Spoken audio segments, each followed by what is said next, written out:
Je suis le bon roi.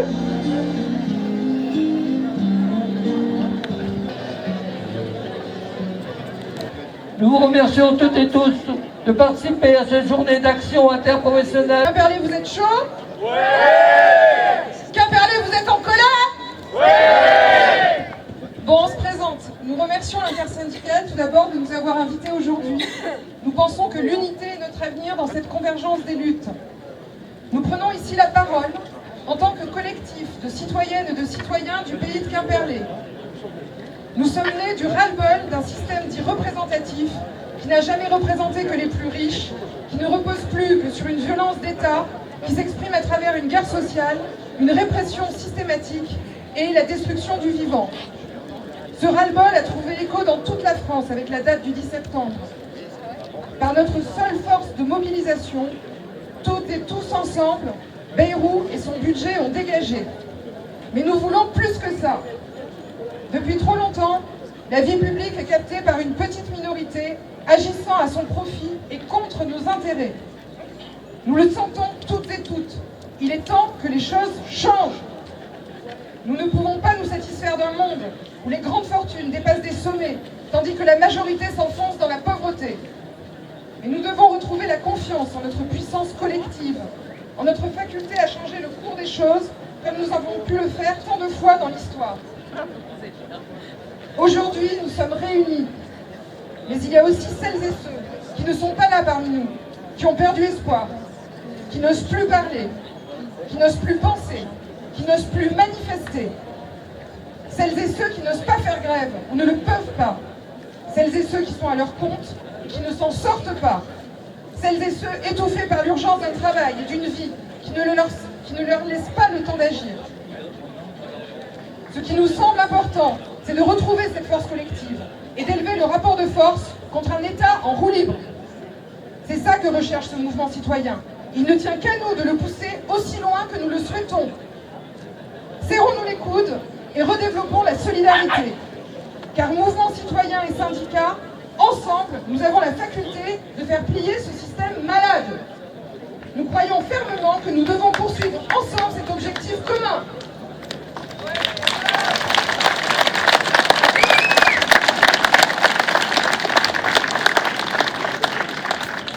À Quimperlé, nous nous retrouvons depuis un mois.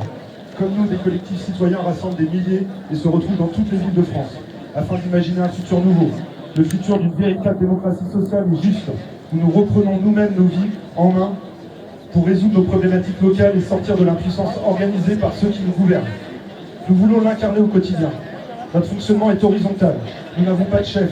Nous votons à main levée des choix après avoir écouté ceux qui souhaitent s'exprimer. Chacun, chacune participe selon ses possibilités et ses envies. Nous avons créé différents sous-groupes, tels que Action, Cantine solidaire, Atelier démocratique, et où chaque personne est bienvenue pour porter ses idées. 211 milliards qui ne servent pas à créer d'emplois. Et pendant ce temps-là, ils veulent enlever une niche fiscale. La niche fiscale est de 7 milliards. Ces 7 milliards profitent à toutes et tous.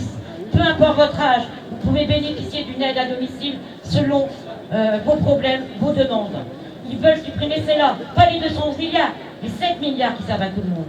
Et ces 7 milliards servent à faire des centaines de milliers d'emplois. 3 millions de Français en France sont employeurs de particuliers d'aide à domicile.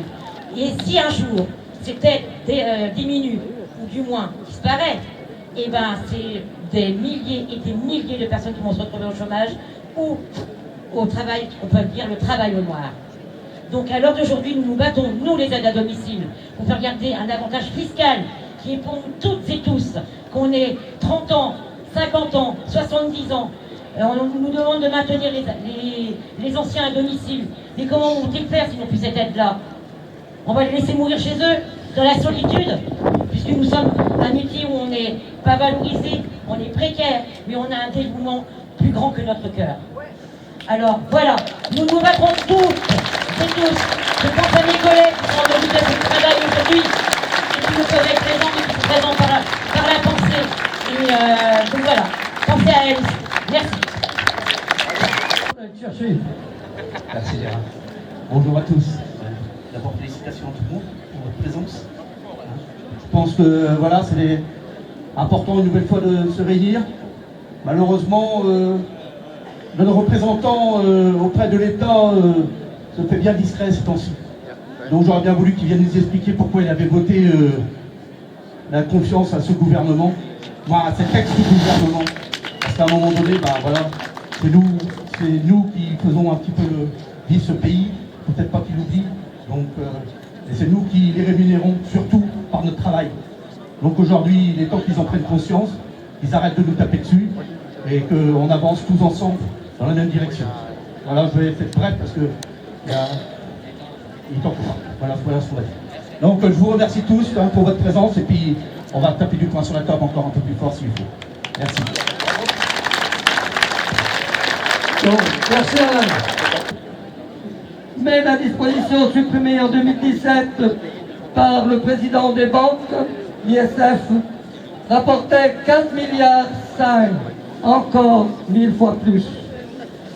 Et un autre cadeau que nous fait notre cher Le Cornu, il vous offre les 2 jours que son compère Bayrou voulait liquider. La lutte des classes ne s'est pas éteinte en ce XXIe siècle. Seule une intervention massive dans l'unité du monde du travail pourra rouvrir le chemin de l'espoir, car seule la lutte paye. Nous allons donc maintenant quitter ce parvis, qui est aussi celui de notre camarade et militant de la SNCF, le CGTiste Daniel Picole, qui, lors de sa longue carrière à la SNCF, a été un militant dont sa carrière et ses promotions ont été ralenties, sinon plus, par son militantisme. Grâce à lui et à tous ceux qui l'ont suivi dans les autres gares du Nord et du Sud de la Bretagne, enfin, les gares sont maintenues et il y a plus d'arrêts. Ce sont des luttes qui payent. Merci encore pour toi, Daniel, on y a pensé.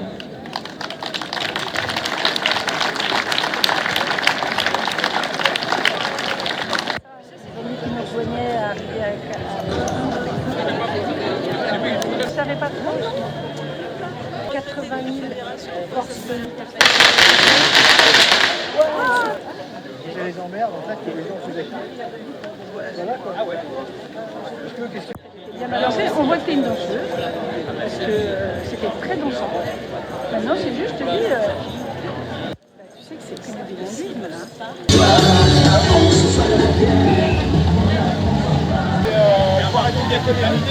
Regarde le monde qui attend là, c'est bien. Pourquoi les faire attendre? Bah rien, on va avancer tout droit. C'était de collaborer après ça. Parce que c'est un peu. Tous ensemble, ouais! Tous ensemble, tous ensemble, ouais!